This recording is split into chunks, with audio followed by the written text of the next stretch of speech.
would like to know, for you and Tristan, 92 days in the dungeon, you know, you're in jail, Yep. your experience in there, we keep hearing about it, we read about it, but what was it like for you guys being in there? So I'll start by saying, and I have to make this clear, that the staff in the jail were exceptionally nice to me. They were very apologetic. The vibe was apologetic. Nobody was really treating me like a criminal. There were a few guys who were icy cold, I guess you could call them. They like to think of themselves as professional, but they were just inhuman. But over time, they warmed up, and I was exceptionally nice also to all the staff. Jail was terrible. I'm going to start by saying jail was terrible, and I was miserable inside of the jail cell. It's a good thing depression isn't real, because I would have been depressed. But I think in life that you get what you give, and I wanted to feel happier, so I tried my very best to make people happy. So when the old lady would bring me my food, I would sit and say, oh, this is the best food I've ever had. I've never had food this good. Did you cook this? I thought yesterday was the best, but you managed to surpass it again. How'd you do it? What's the magic ingredient? And I ended up making friends with them. Like I had grandmas in there, the old ladies cooking the food. And by trying to make people happy and smile all the time, I started to feel a lot happier. But it's kind of scary. And I think the scariest thing about jail was the uncertainty of it all. If they would have said to me, you're in jail for 92 days, or even 5 years, you got 5 years, cool, I do my time. But when you're nabbed and thrown in a cell without charge, you're like, well, how long, is this my life? Is this it now? Is this the end of the story? I'm just in this cell. And I was picked up on 29th of December. I went through this quick court case. Like I said, I'm inside of the jurisdiction of Romania, so I have to be very careful with what I say because the case is ongoing and we're in Romania and I can't leave Romania. But obviously Romanian court is in Romanian by law. So you're marched into this room, everyone speaks a language you don't understand for 15 minutes, and then you're marched off to jail. You're like, what even happened? What even happened to me? And they said, oh, here's the paper that explains it. I was like, that's in Romanian.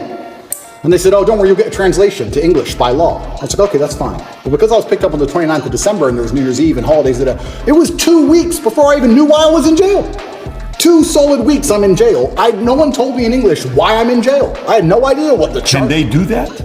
By law, you get it on the piece of paper in English, but there's translation, it's holiday, we need to find a translator, there's a delay. And you speak zero Romanian? Zero.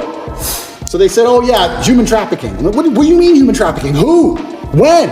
What? What is this? Took 2 weeks before I finally got a piece of paper, and then I realized what garbage it truly was. I mean, I knew it was garbage, but I was like, this is complete garbage. Yeah. So, yeah, I have endless stories from jail. It was certainly,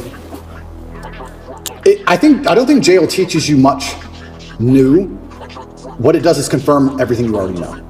It confirms everything you know about the reality of the outside world, that you need to be physically strong so that you're not attacked by others, and mentally strong so you're not attacked by yourself.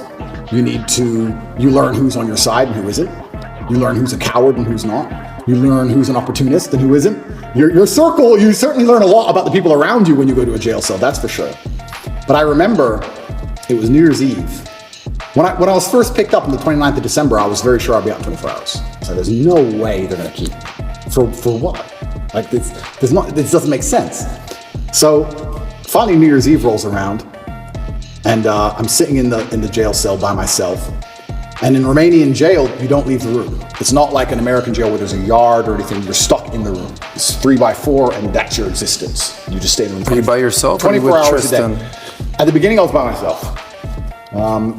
And you're stuck in this room, and I'm sitting there, it's New Year's Eve, and there's a very faint speaker, maybe way down the hallway. The guards must have been having a little party for New Year's Eve. And there's this awful song. It's called the Ketchup song. I don't know if you know what it is. I don't want to sing it, but it goes, hey, hey, that super annoying song. And I'm sitting there, and I know it's New Year's Eve because the fireworks start going off. And I'm looking out my tiny window, and I can just hear in the very long distance from the end of the hallway, hey, hey. And I'm sitting there looking out the window like, this can't be it. This can't be the end of my life. Even the cockroaches all over the walls didn't celebrate. There was maybe 15 cockroaches on the walls, right? And when it struck 12 and the fireworks went off, I kind of like, well, who's my friends in here? The cockroaches. I looked at them, even they didn't move. It's like, that's New Year's. It's funny because before that, a couple days before that, me and Tristan were discussing, do we want to do New Year's in Dubai? Do we want to go Courchevel? Shall we go Miami? We're all arguing, oh, that will be boring. That's too far. We had all these grandeur plans. Oh, finally we decided to go to Dubai. we were in Czech Republic at the time, and we decided to go to Dubai. And I said, let's stop in Romania so I can repack a suitcase. So That's it. That's the only reason. That's the only reason. So jet left Prague, landed in Romania. My jet was still on the runway. Came here overnight to pack a suitcase, spent the night, spoke to Greta with a pizza box, and it's 5 a.m. they got me before I flew back to Dubai. So that was my The infamous Greta pizza box situation. Greta pizza box. How much you think there's anything linked to Greta? Is there anything, because the timing of it? Yeah, I don't think she specifically said Of that she did it, course. but there are certainly people within the Matrix machine that you can't attack without catching flack for. There's certainly protected people. It's absolutely and utterly a club, and you're either in the club or you're outside of the club. She's certainly in the club, right? So if you say certain things about certain people, or you get a beef with X amount of people, or you discredit a certain person, they're going to try very hard to teach you a lesson for doing it. And you can see very clearly who's in the club and who isn't by the Philip Schofield situation. This is a man who has groomed boys and had sex with them, but he's in the club. All of the media headlines after 2 days are, let's have compassion, feel sorry for him, his mother's upset. They've attacked me for 14 months, day after day after day, and they relentlessly attack me. Nobody talks about my mental health. Nobody gives a shit how I feel. I didn't do any of the things he did. He's actually done things. I haven't done anything.